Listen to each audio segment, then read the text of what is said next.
Assalamualaikum warahmatullahi wabarakatuh. Selamat pagi, salam sejahtera untuk kita semua. Perkenalkan, nama saya Muksalmina SHIMH, dosen tetap di Fakultas Hukum Universitas Malikus Saleh dengan NUPTK 9343766667130263. Pada kesempatan ini, saya ingin memaparkan gambaran pelaksanaan perkuliahan Hukum Tata Negara. Mata kuliah tersebut memiliki bobot 3 SKS, terdiri dari 1 SKS yang berbicara terkait dengan teori dan 2 SKS lagi berbicara praktik yang diajarkan pada semester ganjil tahun ini. Dalam perkuliahan, saya menerapkan metode DAI, Delivery, Interaction, dan Assessment, yang disusun berdasarkan rencana pembelajaran semester atau RPS yang berbasis Outcome Based Education (OB). Delivery saya lakukan melalui ceramah interaktif, penjelasan materi secara sistematis, serta diskusi mendalam dengan memberikan ruang yang sangat luas kepada mahasiswa untuk melakukan diskusi secara mendalam. Selanjutnya, terkait dengan interaction, diwujudkan melalui diskusi kelompok, pembelajaran berbasis kasus, dan pembelajaran kolaboratif agar mahasiswa aktif dalam berdiskusi, berpikir kritis, dan serta bertukar gagasan. Selanjutnya, asesmen dilaksanakan melalui evaluasi normatif dan sumatif berupa tugas individu, kuis, presentasi, ujian tengah semester, ujian akhir semester, serta proyek portofolio sehingga capaian pembelajaran dapat terukur sesuai dengan CPL dan CPMK. Adapun sistem pembelajaran yang saya lakukan dimulai dengan sisi perkenalan. Tujuannya adalah untuk membangun keakraban antara dosen dan mahasiswa. Langkah berikutnya, saya melakukan brainstorming dengan tujuan menciptakan suasana kelas yang kondusif, bebas, dan terbuka sehingga setiap mahasiswa terdorong untuk berperan aktif. Selanjutnya, saya membahas terkait dengan kontrak perkuliahan. Tujuannya agar mengetahui bersama terkait dengan jalannya perkuliahan, topik pembelajaran, serta pembagian tugas sehingga mahasiswa mendapat gambaran jelas tentang pelaksanaan perkuliahan selama 1 semester ke depan. Dalam proses diskusi, saya selalu memotivasi mahasiswa agar lebih fokus, giat, dan serius dalam belajar. Setelah itu, saya akan mengevaluasi pemahaman setiap mahasiswa melalui pemberian tugas, kuis, dan presentasi. Capaian pembelajaran mata kuliah ini yang pertama adalah agar mahasiswa mampu menjelaskan pengertian, ruang lingkup, dan sumber hukum tata negara. Yang kedua, mahasiswa mampu menganalisis bentuk negara dan sistem pemerintahan yang ada di Indonesia. Yang ketiga, mahasiswa mampu mengevaluasi lembaga negara beserta kewenangannya. Selanjutnya, yang keempat, mahasiswa mampu menjelaskan asas kewarganegaraan dan hak-hak dasar manusia. Yang kelima, mahasiswa mampu menyajikan hasil telaah perkembangan konstitusi yang ada di Indonesia. Hasil pembelajaran yang diharapkan, yang pertama, mahasiswa dapat memahami, menganalisis, dan menerapkan konsep-konsep dasar hukum tata negara, serta mampu membangun argumentasi hukum. menulis makalah ilmiah, dan mempresentasikan hasil kajian yang relevan dengan dinamika ketatanegaraan di Indonesia. Materi pembelajaran yang pertama adalah meliputi pengertian dan ruang lingkup hukum tata negara, baik hubungan hukum tata negara dengan hukum administrasi negara dan ilmu politik serta ilmu-ilmu yang lain. Selanjutnya, kita juga akan membahas dalam materi ini terkait dengan sumber-sumber hukum tata negara, asas-asas hukum negara, pembagian kekuasaan, bentuk negara dan bentuk pemerintahan, dan sistem pemerintahan dan lembaga-lembaga negara. Dan kita juga akan membahas terkait dengan kekuasaan kehakiman, asas kewarganegaraan, dan hak-hak dasar manusia. Begitu juga kita juga akan membahas nanti terkait dengan sistem pemilihan umum serta sejarah dan dinamika perkembangan konstitusi yang ada di Indonesia. Sebagai strategi delivery, saya menggunakan sumber belajar berupa buku teks terbaru, jurnal ilmiah, dan media daring untuk mendukung mahasiswa mencari topik diskusi yang menarik dan relevan. Pada setiap pertemuan awal, saya juga melakukan review materi agar mahasiswa dapat mengingat kembali pembelajaran sebelumnya. Kemudian baru dilanjutkan dengan materi berikutnya. Sedangkan terkait dengan strategi interaction, saya perkuat melalui case method dan pembelajaran kolaboratif dengan memberikan contoh khusus nyata yang relevan. Mahasiswa saya ajak untuk mendiskusikan kasus secara kelompok serta mengerjakan kuis untuk menumbuhkan semangat dan motivasi dalam memahami materi. Selain itu, saya juga menggunakan saluran komunikasi seperti grup WhatsApp agar dapat berinteraksi langsung dengan mahasiswa, menyampaikan informasi penting, serta mampu mahasiswa mengatasi kendala selama proses pembelajaran. Dan bahkan di dalam grup WA itu kita juga membuka ruang diskusi. Nah, selanjutnya terkait dengan pelaksanaan assessment, saya jelaskan secara transparan sejak awal pertemuan dengan komposisi penilaian sebagai berikut. Ujian akhir semester itu 20%, ujian tengah semester itu 40%, tugas 30%, kehadiran 10%, dan untuk keaktifan mahasiswa itu 20%. Terakhir, saya akan menampilkan cuplikan pelaksanaan perkuliahan mata kuliah hukum tata negara secara tatap muka di kelas. Demikianlah narasi singkat mengenai bagaimana saya melaksanakan proses pembelajaran ini. Semoga dapat memberikan gambaran utuh mengenai tanggung jawab saya dalam mendidik dan membimbing mahasiswa. Wallahul muwafiq ila aqwamit thariq. Wassalamualaikum warahmatullahi wabarakatuh. Baik, assalamualaikum warahmatullahi wabarakatuh. Alhamdulillah, pada hari yang berbahagia ini kita bertemu lagi untuk belajar mata kuliah hukum tata negara. Jadi materi hari ini adalah bentuk negara, bentuk pemerintahan, dan sistem pemerintahan. Jadi sebelumnya kita akan membahas terkait dengan bentuk negara.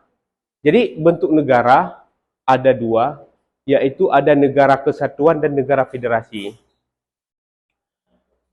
Negara kesatuan adalah bentuk negara yang pemerintahan dan kedaulatannya terpusat pada pemerintahan pusat, di mana seluruh wilayah negara tunduk pada satu sistem pemerintahan dan satu konstitusi. Contohnya seperti negara kita, Indonesia. Indonesia adalah itu bentuk negara kesatuan. Hal tersebut bisa kita lihat misalnya peraturan perundang-undangan itu adalah dari pemerintahan pusat, dari pusat. Undang-undang yang berlaku untuk semua. dan satu konstitusi. Jadi pemerintah daerah itu adalah untuk membantu pemerintahan pusat. Nah, negara kesatuan dia terbagi dua, ada sentralisasi dan ada desentralisasi.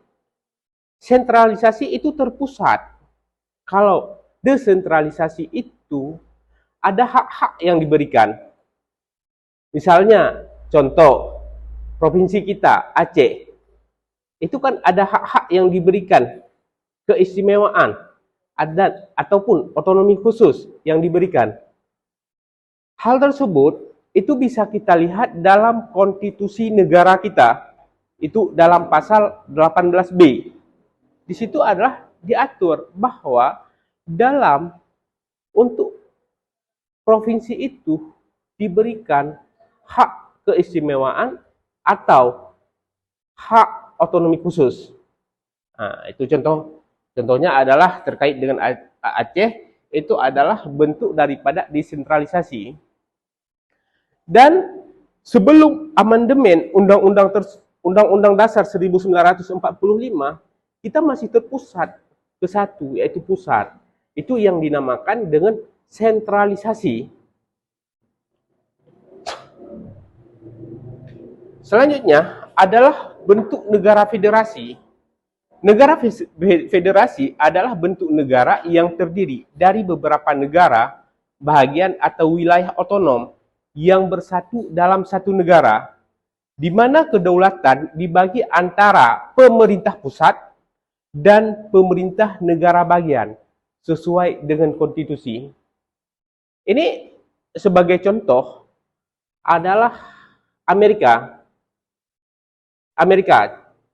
ya kan? Amerika kan Amerika Serikat.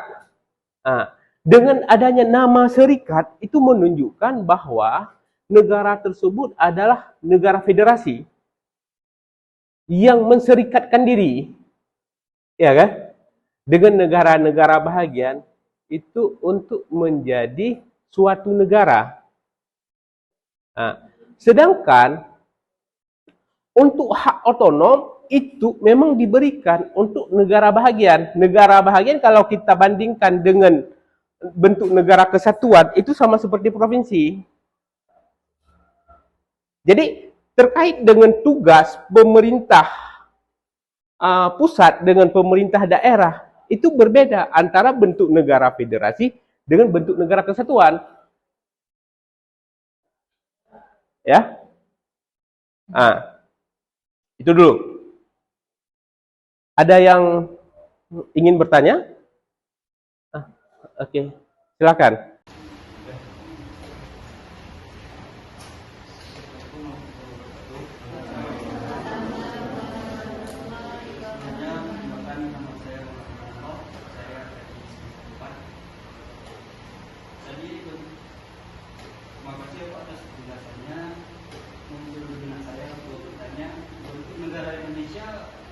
Memilih negara kesatuan bukan negara federasi, apakah itu memilih itu menjadi satu historis atau bentuk sosial yang harus dipilih di Indonesia, atau ada pertimbangan lain untuk Indonesia bisa menjadi negara federasi?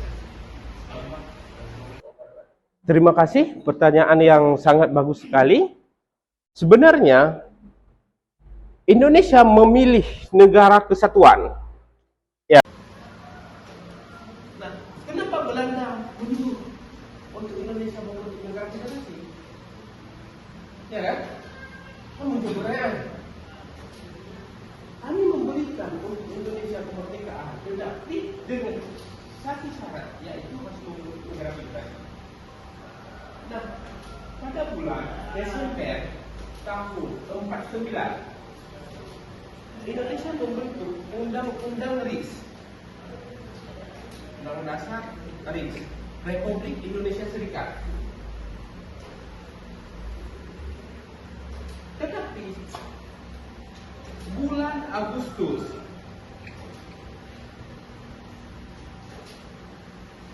1950 itu mengembalikan lagi menjadi bentuk negara kesatuan lewat Undang-Undang Dasar sementara.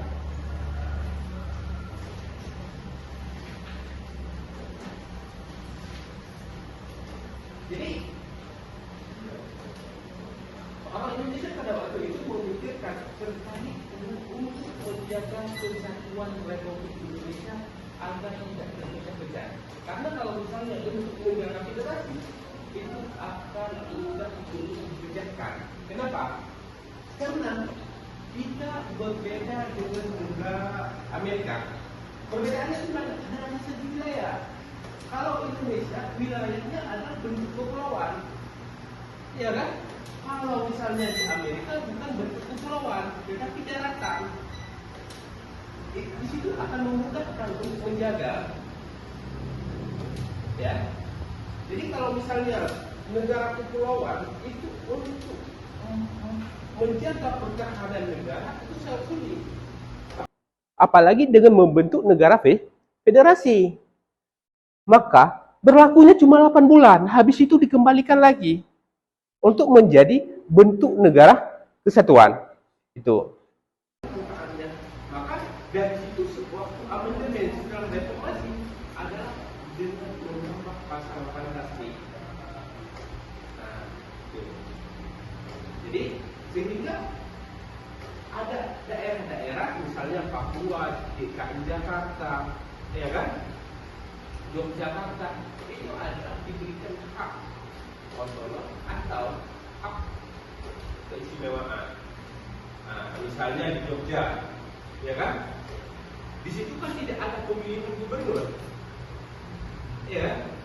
Nah, habis itu di Papua juga ada undang-undang otonomi khusus. Sedangkan perbedaannya untuk DKI Jakarta kan tidak ada pemilihan bupati dan wali kota. Nah, itu daerah DKI Jakarta. Maka karena dengan melihat beberapa faktor, maka digabungkanlah. Artinya ada sentralisasi dan ada desentralisasi dari negara. Bagaimana? Ada yang mau ditanggapi? Salah satu faktor negara Indonesia menjadi negara kesatuan itu karena kita kepulauan. Iya, dari segi wilayah untuk agar memudahkan untuk menjaga. Itu penyebab utama sehingga membentuk negara kepulauan. Oke, ada lagi yang ingin bertanya? Baik.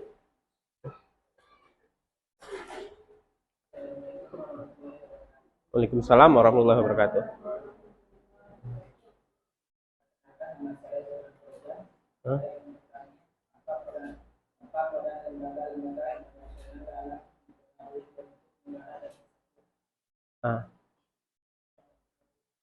Sebenarnya tidak ada pengaruh untuk membentuk negara. Kenapa? Karena negara itu mempunyai kedaulatan. Ya kan?